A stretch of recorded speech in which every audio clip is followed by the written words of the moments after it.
Hey everyone. Close your eyes for just a second. And imagine this. You're 17 years old. You've spent your entire life inside the same filthy house. You weigh less than 80 pounds. Your ribs press through your skin like blades. Most days, you're chained to a bed, heavy locks, cold metal, no way out. Food, scraps, maybe one cold hot dog. If you're lucky, you haven't had a real bath in months. You've never been to school. And the two people who are supposed to love you, protect you, keep you safe, they're the ones doing this to you. Not just to you, to your 12 brothers and sisters. Now imagine this.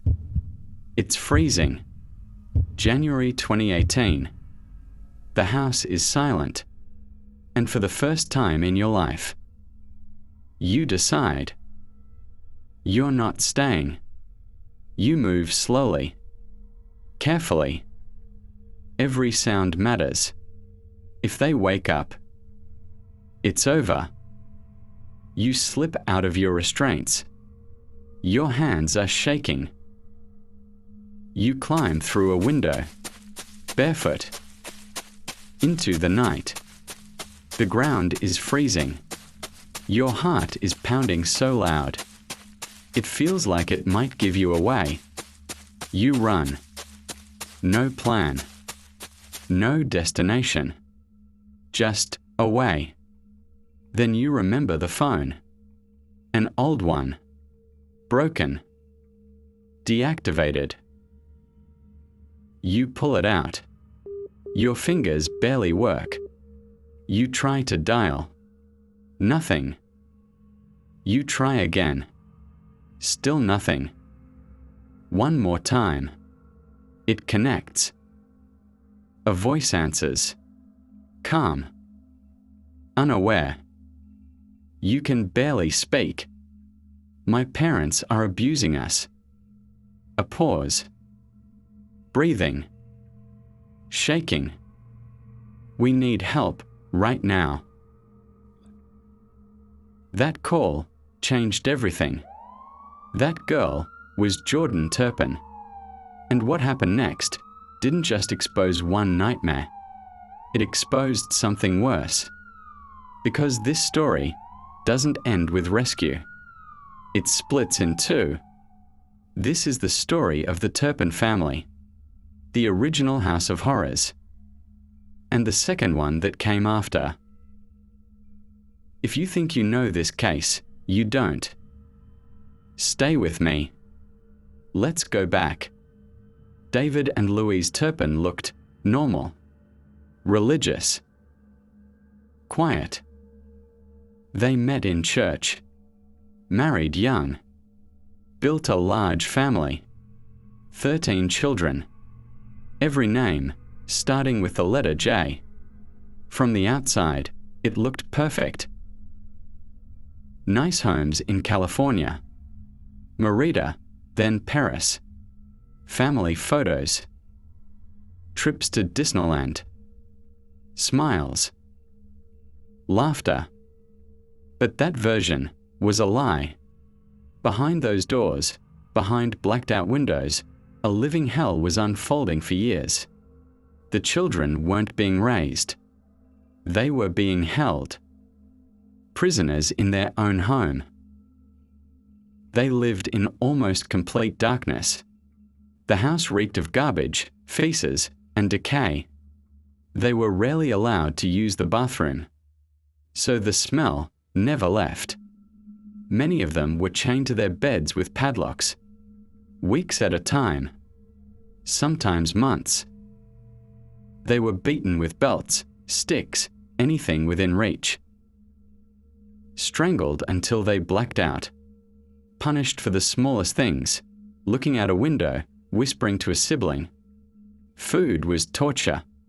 Some days nothing. Other days, a single cold hot dog or a small bowl of oatmeal. Many were so malnourished they could barely stand. Teeth rotting. Baths maybe once a year. The older kids, now in their 20s and 30s, could barely read or write. The homeschooling was a complete lie. One daughter later said she didn't even know what a police officer was. Neighbors saw the children at night, pale, silent, lined up like ghosts. Some noticed them digging through trash for food, but no one called it in. It was easier to believe the parents were just very strict. Until January 14th, 2018. The night everything cracked open. Jordan had been secretly planning her escape.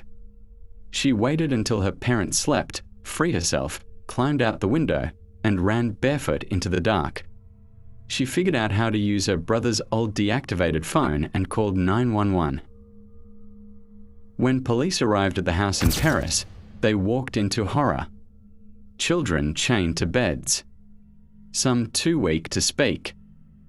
The smell so bad officers nearly vomited.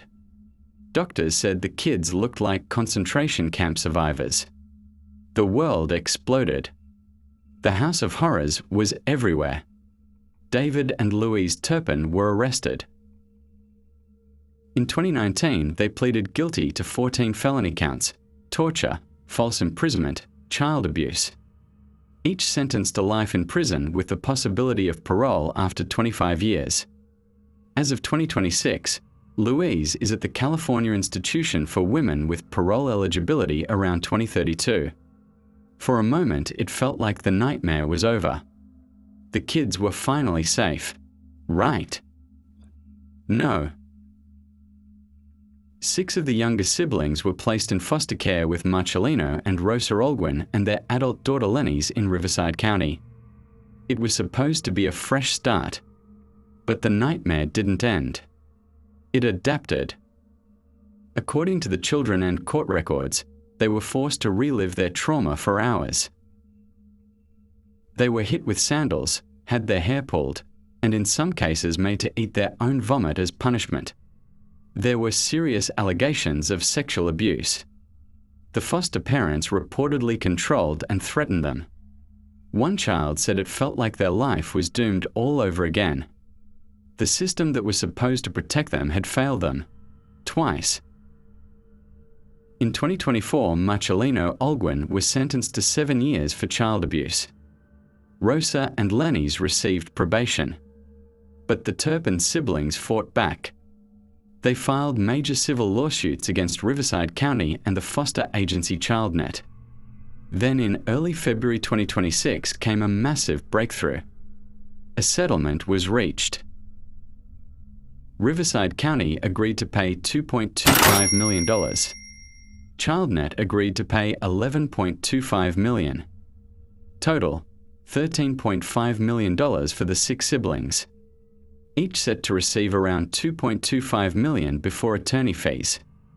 The agreement also forced real reforms in the county's child welfare system. Just days later, ABC aired The Turpins, a new house of horror, a Diane Sawyer special on February 3, 2026. For the first time, 3 of the youngest siblings spoke publicly. James, now 24. Jolinda, 20. Julissa, 19. Julissa said, "Why do people get to have a family, and we don't?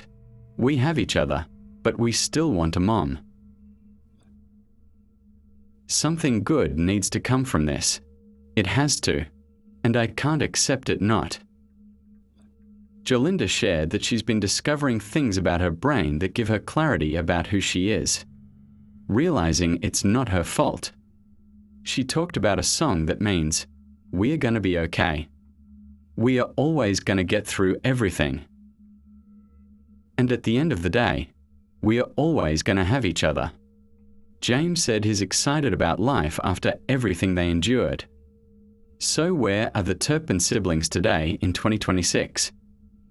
After 2 houses of horror, they're still here. And somehow, they're choosing to live. Jordan, the girl who made that brave call, now inspires millions. She has over 360,000 followers on Instagram. She posts about her healing journey, her dogs, her guinea pigs, and her dream of becoming a motivational speaker. She remains fiercely protective of her brothers and sisters.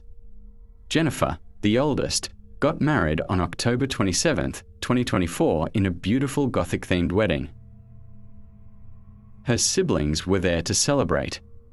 She wore a black and white dress and shared joyful photos from her honeymoon in Hawaii and family days at Disneyland. For the first time, real happiness. Many of the others are learning skills they were never taught, going to school, getting jobs, experiencing normal life. Some have pets. Some are in therapy.